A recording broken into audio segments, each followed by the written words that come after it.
Hello, good morning friends. Welcome to my Seema's kitchen and blog. Radhe Radhe. तो friends, आज मैं आपके सामने इस व्लॉग में शेयर करूंगी कि हम जब गोवर्धन जाते हैं तो यहाँ पर हम क्या करते हैं, अलग अलग जगह के दर्शन कर लेते हैं। तो एक बार जाते हैं तो एक मंदिर के अच्छे से दर्शन कर लेते हैं, तो सारे मंदिरों के तो एकदम से अच्छे से दर्शन नहीं हो पाते हैं। तो इसी तरह से मैं आपके सामने इसके अलग अलग मंदिरों का महिमा आपके सामने शेयर करती रहती हूँ। तो आज मैं गिरिराज जी आई हूँ, तो इसमें मैं आपके सामने एक बहुत ही अच्छा एक मंदिर है वहाँ पर गई थी, उसका आपको शेयर करूँगी। तो सबसे पहले क्या हुआ कि हम सबसे पहले तो यहाँ पर आ जाते हैं दान घाटी के मंदिर। तो दान घाटी के मंदिर में आकर ये देखिए कितनी अच्छी डेकोरेशन होती है, हो रही है यहाँ पर। और यहाँ पर इनको देखकर बहुत ही मन को अच्छा लगता है। तो सबसे पहले तो यहाँ पर हम दूध भोग वगैरह चढ़ा लेते हैं। दूध भोग चढ़ाने के बाद में यहाँ पर जब ऊपर आते हैं तो यहाँ पर ये महादेव जी के मंदिर हैं और सभी लोग यहाँ पर दिया बत्ती करते हैं और उनको भोग वगैरह भी लगाते हैं। तो यहाँ पर दो मंदिर हैं, ये हीरेश्वर महादेव है, यहाँ पर एक मंदिर और है कामनेश्वर महादेव का, और यहाँ पर ये शिव परिवार भी बना हुआ है। तो भक्तगण यहाँ आते हैं और जल चढ़ाते हैं और यहाँ पर पूजा वगैरह भी कर लेते हैं। तो गिरिराज जी पर जब दान घाटी पर हम ये दिया बत्ती करने के बाद में क्या करते हैं, रिक्शा करते हैं और रिक्शा में भजन गाते हुए परिक्रमा लगाते हैं। तो जिन जिन मंदिरों को हमें देखना होता है वहाँ पर हम अपने रिक्शे को रोक कर और वहाँ पर इसको मंदिरों के हम दर्शन कर लेते हैं। तो आज क्या था, शनिवार था, तो शनिवार के दिन मैं यहाँ पर आ गई अपनी फ्रेंड्स के साथ में नारद कुंड। कहते हैं कि यहाँ पर नारद जी ने तपस्या की थी और वो आज भी यहाँ पर तपस्या करते हैं। यहाँ पर एक पेड़ है और यहाँ पर क्या है, एक शनि देव का मंदिर भी है। तो इसलिए नारद कुंड में भक्तगण ज़्यादातर शनिवार के दिन ही आते हैं।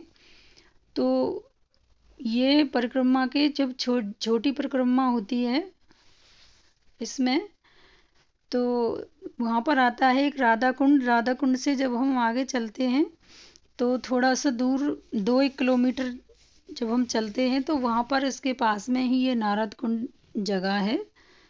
तो वहाँ पर हम चले गए, तो आप देख सकते हैं नारद कुंड को। मैं आपको ये यहाँ पर सीढ़ियों के ऊपर खड़े होकर, बुर्ज पर खड़े होकर दिखा रही हूँ। कितना ही सुंदर है और बहुत ज़्यादा यहाँ पर साफ सफाई है। तो यहाँ पर क्योंकि भक्तगण शनिवार को आते हैं तो लोग बागों की इतनी ज़्यादा भीड़ नहीं होती है, तो ये बहुत ही शांत और अच्छा स्थान है। तो यहाँ पर कहते हैं कि नारद जी ने तपस्या की थी और वो आज भी तपस्या करते हैं, तो इसलिए इस जगह का नाम नारद कुंड रख दिया गया। और ये काफ़ी प्राचीन मंदिर है, ऐसा ऐसा कहते हैं। ये काफ़ी प्राचीन मंदिर है, तो इसकी महिमा भी अलग ही है दर्शन करने की, और एकदम से साफ सफाई है। तो जब हम परिक्रमा से इस नारद कुंड के लिए जाते हैं तो 4 से 5 मिनट का रास्ता है। ये ज़्यादा अंदर जाकर नहीं है, रोड से जब हम इसमें अंदर जाएंगे तो 4 से 5 मिनट के अंदर हम नारद कुंड पर पहुंच जाएंगे। आप कभी गोवर्धन आए तो यहाँ पर आकर इसके दर्शन जरूर करें। तो शनिवार को ही इसके ज़्यादातर लोग बाग दर्शनों के लिए आते हैं। तो नारद कुंड में आकर तो इसके जल में क्या करेंगे, हाथ मुंह वगैरह धो लेते हैं। स्नान तो हमने नहीं किया, तो स्नान हाथ मुंह वगैरह धो लिए। हाथ मुंह धोने के बाद में छींटे लगा लेते हैं अपने ऊपर, तो उसी तरह से ये सूक्ष्म स्नान हो जाता है। तो मैंने भी यहाँ पर आकर ये अपने हाथ पैर वगैरह धो लिए थे। और हाथ पैर वगैरह धोने के बाद में कहते हैं कि जब भी हम तीर्थ स्थलों पर जाते हैं कहीं पर भी, तो वहाँ पर पैसे वगैरह चढ़ाते हैं तो इसमें सिक्का होता है तो उसको डाल देते हैं। ऐसी महिमा है, ऐसा ही सुना है।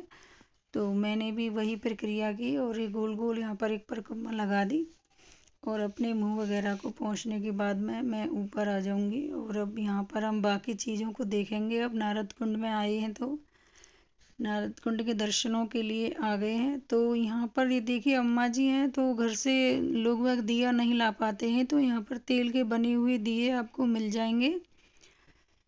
तो थाली भी मिलती है और दिया भी मिलते हैं, तो जिसको जैसा दिया चाहिए होता है वो ले लेते हैं। अलग से तेल भी शनिदेव पर चढ़ाने के लिए ले सकते हैं। तो यहाँ पर ये शनिदेव का मंदिर भी है, सारी कामनाओं की पूर्ति होती है, कहते हैं ऐसा ही कि इसके दर्शनों को करने से। तो हमने भी शनिदेव के मंदिर में आने के लिए एक दिया ले लिया और अलग से तेल खरीद लिया। तो सबसे पहले तो उस दिया वगैरह को जलाया और तेल को चढ़ा दिया। तो इसमें एक परिक्रमा भी है इस मंदिर की, तो हमने एक परिक्रमा लगाई शनिदेव के मंदिर की। छोटी सी परिक्रमा है, इतनी ज़्यादा परिक्रमा नहीं है। परिक्रमा को देने के बाद में इसकी ढोक वगैरह लगा दी। और तो मैंने यहाँ पर 2 परिक्रमा लगाई थी शनिदेव के मंदिर की। 1 या 2 या 3 या 4 अपनी श्रद्धा के हिसाब से आप परिक्रमा इसकी लगा सकते हैं। और उसके बाद में लगा देते हैं ढोग। ये हमारी हो गई परिक्रमा पूरी। तो उसके पास में ही एक हनुमान जी का मंदिर और है। यहाँ पर शनिदेव के शनिवार को आते हैं इसीलिए, क्योंकि यहाँ पर शनिदेव का मंदिर है, तो इसलिए भी भक्तगण शनिवार को यहाँ पर आते हैं। तो फ्रेंड्स, यदि आपको हमारे ब्लॉग एंड किचन की रेसिपीज़ पसंद आए तो अपने लाइक शेयर एंड सब्सक्राइब ज़रूर करें यहाँ पर।